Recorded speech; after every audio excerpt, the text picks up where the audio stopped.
gabungnya Slanker misalnya ya kemarin atau Slang ke kubu 03 kan itu dilatar belakangi oleh salah satunya persoalan-persoalan yang terkait dengan aspek penegakan hukum terutama korupsi gitu kan. Dan itu bisa menjadi bisa menjadi salah satu cara kita melihat bagaimana artis mendukung calon tertentu gitu.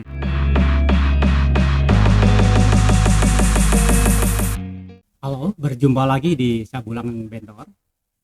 Saya bersama Bapak Dr. Nurul Najana. Hari ini kita akan berbicara ngalor ngidul tentang hal yang sangat fenomena yang luar biasa. Tahu nggak apa yang sangat luar biasa terkait dengan perpolitikan Indonesia ini? Terkait apa ini?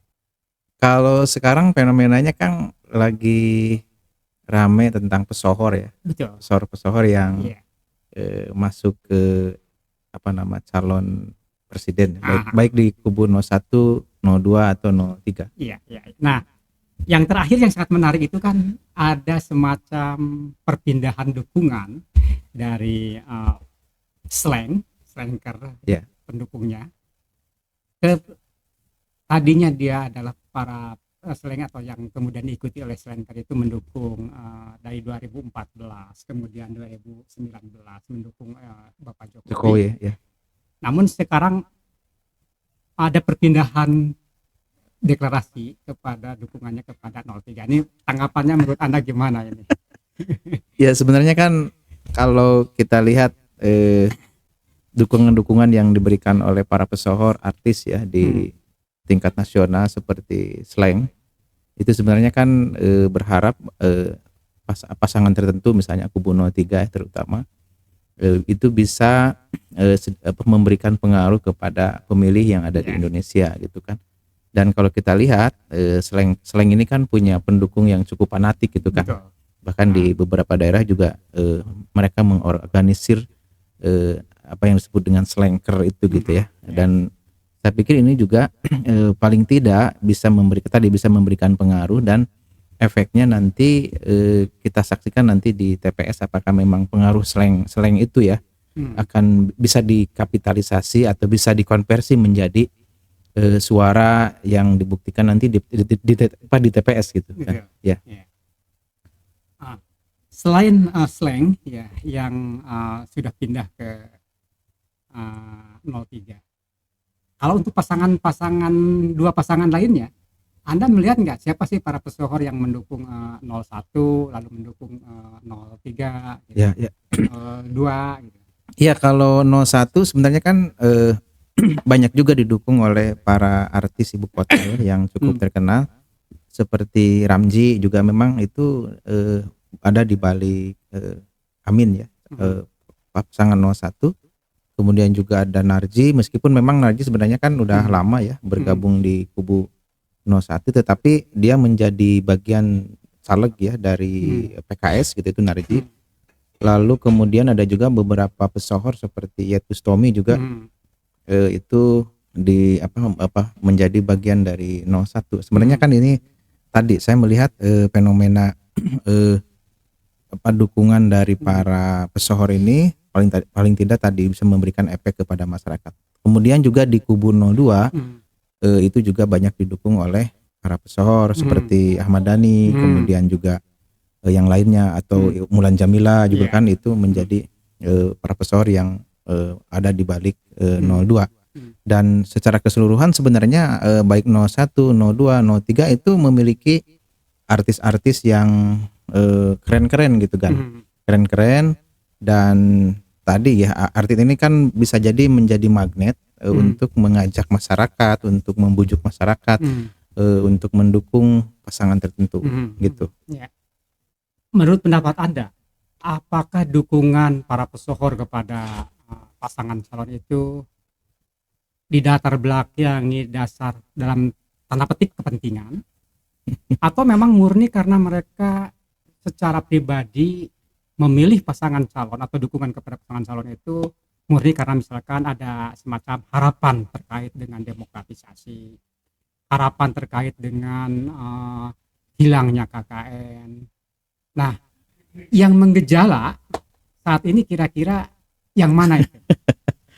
Ya, saya kira memang gini, Kang, saya melihat artis-artis yang mendukung calon-calon tertentu di Pilpres ini kan bukan barang baru ya. Ya.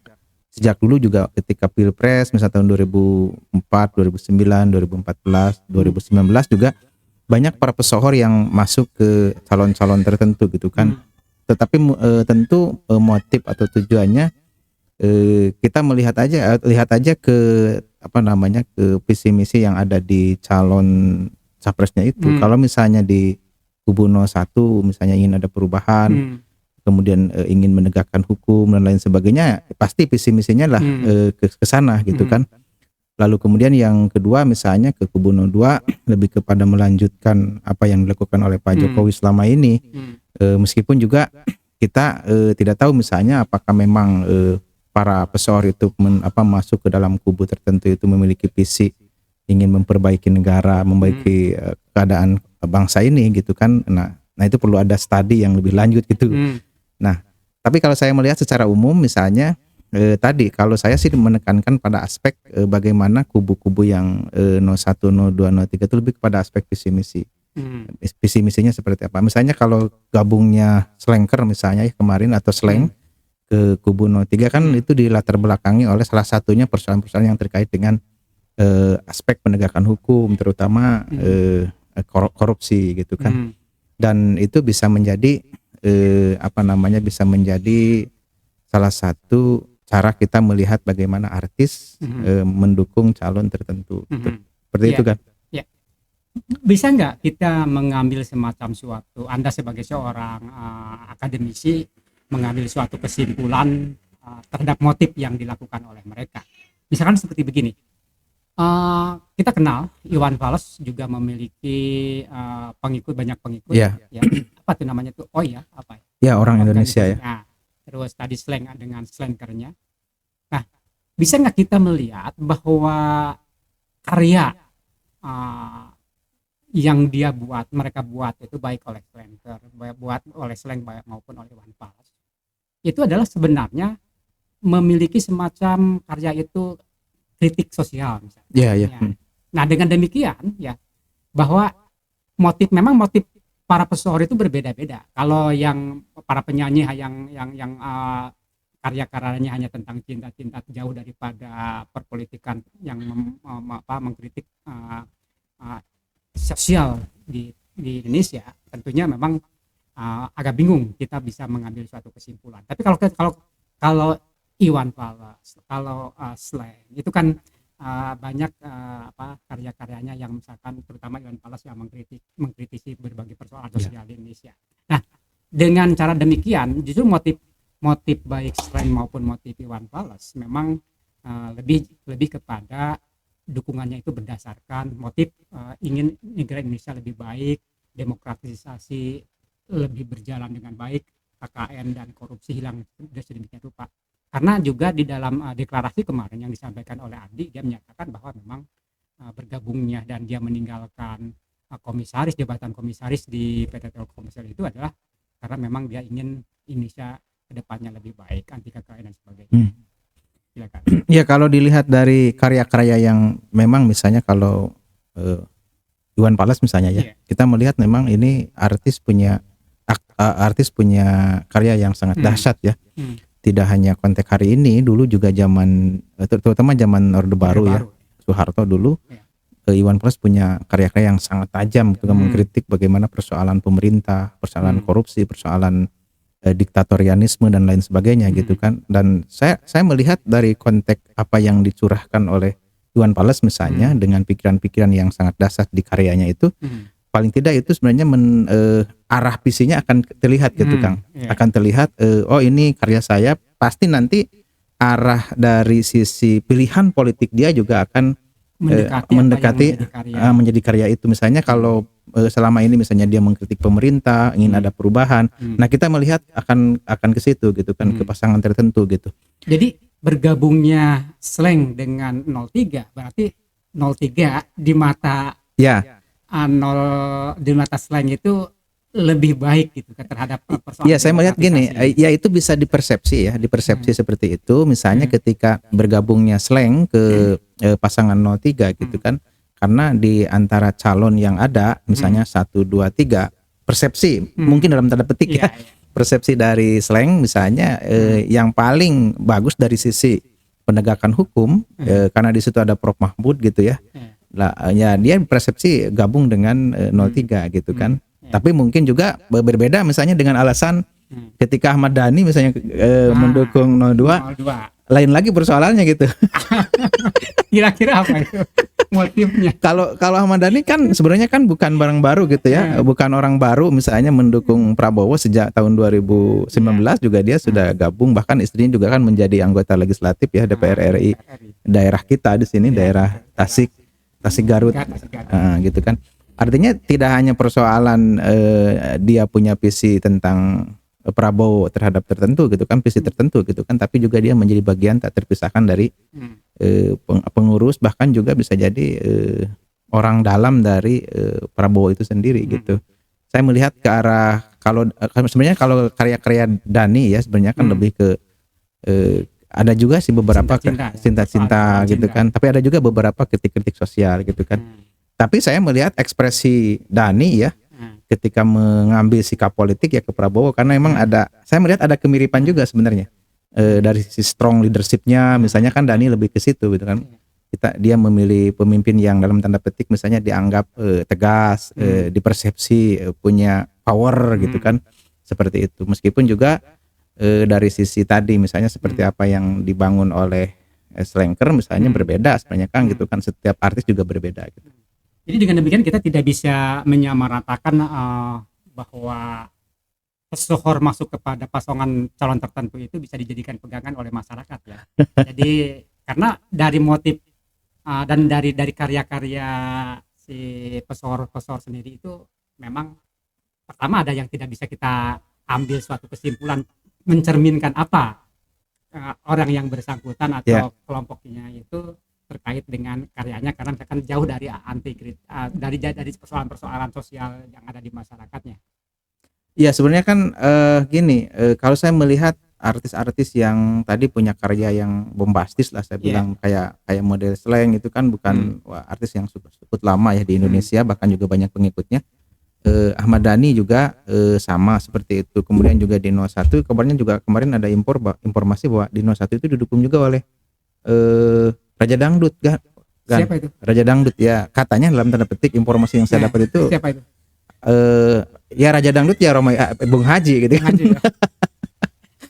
Dan tentu juga kalau misalnya itu masuk ke kubu 01, saya pikir juga tadi bisa sedikitnya mendongkrak suara dan juga bisa memberikan pengaruh kepada publik ya. Apalagi kalau kita lihat karya-karya beliau ya yang sangat menginspirasi ya. Banyak juga terkait dengan pembacaan kritik-kritik sosial. Iya. Dengan dangdutnya yang sangat luar biasa gitu kan, karya-karyanya juga sangat bombastis, kemudian syair-syairnya juga kan bisa menggugah gitu ya. Tapi ini yang menjadi persoalan, apakah memang karena kan kalau misalnya Bung Haji ini kan punya juga pengikut, namanya itu apa ya namanya itu, kalau di daerah-daerah juga banyak kayak artis yang lain gitu. Dan nanti problemnya apakah memang bisa dikonversi atau tidak dengan misalnya dukungan dia misalnya lebih dari puluhan juta misalnya. Apakah itu akan jadi barang? Akan jadi barang di TPS enggak gitu kan? Kalau misalnya enggak ya masyarakat kita kan berarti tidak cukup terpengaruh dengan para pesohor itu. Kecuali misalnya kalau para pesohornya turun gunung kan ke bawah gitu. Saya belum mendengar secara to the point Anda mengatakan kira-kira ya, apakah masuknya salah seorang pesohor, terutama pesohor yang sangat memiliki follower banyak gitu kan, seperti Iwan, seperti Slank gitu kan, bisa nggak itu mempengaruhi masyarakat untuk kemudian menarik dukungan kepada paslon yang didukung oleh para pesohor tersebut? Ya disitulah problemnya kan. Problemnya di situ, artinya tidak serta merta misalnya. Tidak bisa diambil kesimpulan. Bukan tidak bisa diambil kesimpulan, artinya memang perlu kerja keras. Saya belum paham apa yang kalau pemahaman saya begini justru. Misalkan kalau masuknya Slank ke ke 03. Otomatis slankernya, pendukungnya, Ya, ya taruhlah mungkin sekitar misalkan 4 juta gitu kan, ya, ya. akan dengan serta merta juga mencoblos apa yang dicoblos oleh slang seperti begitu. Kalau saya sih itu belum tentu. Oh, belum tentu. Belum tentu. Karena memang Pendukung Iwan Fals misalkan, kalau masuk kepada salah satu pasangan calon, dia akan membawa jutaan orang di belakangnya gitu kan. Orang-orang yang masuk kepada organisasi OI, bahkan juga mungkin keluarga. Dan keluarganya ikut juga memilih salah satu pasangan calon yang didukung oleh Iwan Fals seperti itu. Ya, saya punya kajian kan. Jadi sebenarnya kan ini kan masalah behavior ya, masalah perilaku politik yang kadang-kadang juga memang masyarakat kita butuh tokoh untuk mengajak ya. Tetapi itu tidak serta-merta. Misalnya ketika kita punya pendukung 4 juta atau 10 juta gitu kan, tidak serta-merta bisa digiring ke pasangan tertentu gitu kan. Perlu ada usaha-usaha yang kuat misalnya, karena kan di tingkat bawah itu perilaku politik itu tidak selalu lurus dengan apa yang diserukan oleh para tokoh yang ada di atas, termasuk juga para anutannya gitu kan. Kadang-kadang misalnya seseorang atau para pesohor itu punya dukungan, kadang-kadang juga pengikutnya dia punya dukungan lain gitu kan, apalagi sifatnya kan tidak formal gitu kan, seperti itu. Kecuali kalau misalnya diorganisir seperti organisasi massa misalnya, ini harus didukung ke sini segala macam, kayak ormas-ormas yang resmi lah gitu kan. Itu pun di dalamnya juga masih aja gitu kan, bergejolak gitu kan. Apalagi ini yang bersifat tidak formal gitu kan, agak-agak sulit. Tapi paling tidak tadi mungkin dari sekian puluh juta orang itu bisa jadi mungkin seperempatnya atau mungkin ada lah beberapa orang yang masuk ke situ gitu kan, yang mengikuti arah para pesohor itu gitu. Iya. Sulit mengukurnya. Menarik sekali pemirsa ya apa yang disampaikan Bapak Dr. Maulana Jannah. Meskipun secara pribadi saya agak berbeda ya, tapi saya tidak akan membuat kesimpulan. Tapi kesimpulan yang diambil oleh Bapak Dr. Maulana Jannah bahwa pilihan dari para pesohor, kata beliau, tidak akan serta-merta diikuti ya oleh para pengikut organisasinya. Misalkan tadi Slang memiliki kelompok slanker pencintanya, Iwan Fals memiliki kelompok misalkan OI sebagai pencintanya. Namun bagi saya rasa itu berbeda. Bagi saya justru apa yang dipilih oleh panutannya, baik Slang maupun Ahmad Dhani maupun Raffi Ahmad maupun Iwan Fals, itu akan diikuti oleh para pecintanya atau follower di bawahnya. Demikian untuk perbincangan kali ini. Terima kasih.